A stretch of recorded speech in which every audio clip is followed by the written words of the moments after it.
আমার জীবন থেকে 2টা বছর নষ্ট করে দিছে। আমি কখনো আপনার জন্য শান্তিতে ক্লাস করতে পারিনি, ক্লাস থেকে বের করে নিয়ে আসছো। একটা ছেলেকে 2টা বছর অপেক্ষা করানোর পরে তার হাতে বিয়ের কার্ডটা ধরে দিচ্ছে। এটা ইম্পর্টেন্ট কথা। তাকায় আছেন কেন বলেন না? 2টা বছর ছটফট করছেন না কথাটা বলার জন্য? এর থেকে অনেক বেশি ছটফট আমি করছি কথাটা শোনার জন্য। আজকে একটু বলেন প্লিজ।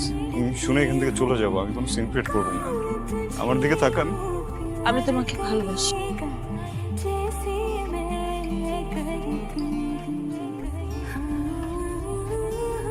ইম্পর্টেন্ট কথা শুনলা, বুঝলা, এখন চলে যেতেছো। কি কথা বলো না কেন? কারণ আমি কিছু বলতে আসিনি, শুনতে আসছিলাম। শুনে ফেলছে। আমি কি করব? বিয়ে করবেন, সংসার করবেন।